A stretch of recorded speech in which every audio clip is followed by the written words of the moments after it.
ମଧୁବର୍ଣ୍ଣ ବୋଧ ବହିର 36 ନମ୍ବର ପେଜ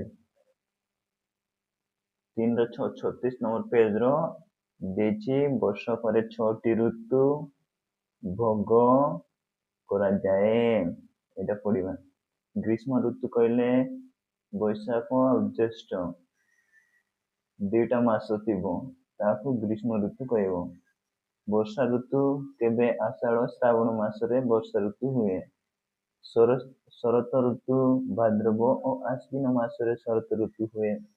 ହେମନ୍ତ ଋତୁ କାର୍ତ୍ତିକ ଓ ମାର୍ଗଶିର। ଶୀତ ଋତୁ ପୌଷ ଓ ମାଘ ମାସକୁ କୁହାଯାଏ। ବସନ୍ତ ଋତୁ ଫାଲ୍ଗୁନ ଓ ଚୈତ୍ର ମାସକୁ ବସନ୍ତ ଋତୁ କୁହାଯାଏ। ଓଡ଼ିଆ, ଇଂରାଜୀ ଓ ହିନ୍ଦୀ ବାରର ନାମ ପଢିବା। ଓଡ଼ିଆ, ଇଂରାଜୀ, ହିନ୍ଦୀ।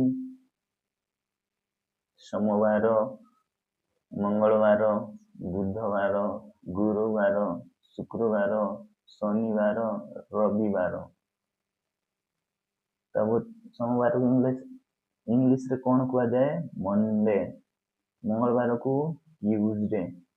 ଗୁରୁବାରକୁ ୱେଡନେସଡେ କହିବ, ୱେଡନେସଡେ। ଗୁରୁବାରକୁ ଥର୍ସଡେ। ଶୁକ୍ରବାରକୁ ଫ୍ରାଇଡେ। ଶନିବାରକୁ ସଟରଡେ। ରବିବାରକୁ ସଣ୍ଡେ। ଏଇଟା ତ ସମସ୍ତଙ୍କୁ ମନେ ଥିବ, ସଣ୍ଡେ, କାହିଁକିନା ସ୍କୁଲ ଛୁଟି। ହିନ୍ଦୀରେ सोमवार କୁହାଯାଏ। ମଙ୍ଗଳବାର, ବୁଧବାର, ବୃହସ୍ପତିବାର, ଶୁକ୍ରବାର, ଶନିବାର, ଇତବାର। ରବିବାରକୁ ଇତବାର କୁହାଯାଏ। ତାପରେ ଅଛି ରାଶି ଆଉ ନକ୍ଷତ୍ର। କ'ଣ କ'ଣ ଦେଇଛି ଏଠାରେ? ତମର ରାଶି ଅଛି ନା ନାଇଁ ଦେଖ। ରାଶି ମାନଙ୍କର ନାମ: ମେଷ, ତାର ଚିତ୍ର ଏମିତି। ବୃକ୍ଷ, ତାର ଚିତ୍ର ଏମିତି। ମିଥୁନ ଏମିତି। କର୍କଟ କ'ଣ କହିବା ବୋଧେ? ସିଂହ ଦେଖାଯାଉଛି। କନ୍ୟା, ଝିଅ ପିଲା। ତୁଳା ଦେଖୁଛ, ତୁଳା ତମେ ତ ଦେଖୁଛ ପରିବା ଆଣିବାକୁ ଗଲେ। ବିଛାକୁ ଦେଖିଥିବ। ଧନୁ, ମକର, କୁମ୍ଭ, ମୀନ କହିଲେ ମାଛ।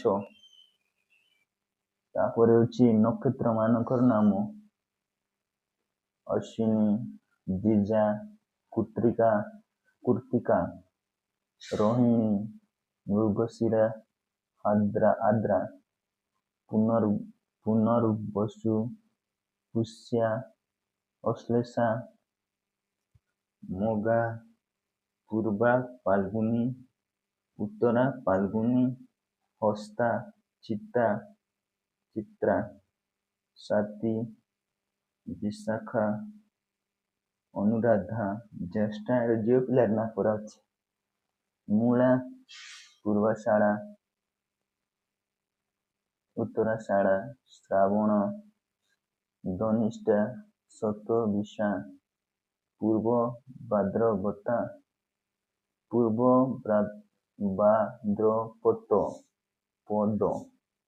ଉତ୍ତର ଭାଦ୍ରପଦ, ରେବତୀ। ତାପରେ ପଢିବା ଘଣ୍ଟା, କଣ୍ଟା ଆଉ ମିନିଟ ଆଉ ଥିଲା ଦ୍ରବ୍ୟ। ଘଣ୍ଟା, କଣ୍ଟା। 1 ମିନିଟ 60 ସେକେଣ୍ଡ ଆମେ ସମସ୍ତେ ଜାଣିଛୁ। 1 ଘଣ୍ଟା 60 ମିନିଟ। 3 ଘଣ୍ଟା 1 ପହର। ଗୋଟେ ପହରକୁ 3 ଘଣ୍ଟା କୁହାଯାଏ। 3 ଘଣ୍ଟାରେ ଗୋଟେ ପହର ହେବ। ଦିବ, ସକାଳ ମିଶି 12 ଘଣ୍ଟା। ଦିବ କହିଲେ ଦିନ, ଆଉ ସକାଳ ମିଶି 12 ଘଣ୍ଟା। ଦିନରୁ ସକାଳ ଯାଏ 12 ଘଣ୍ଟା। ରାତ୍ରି କାଳ 12 ଘଣ୍ଟା। 24 ଘଣ୍ଟା 1 ଦିନ। ଦ୍ରବ୍ୟ: 1 ଡଜନ 12ଟା।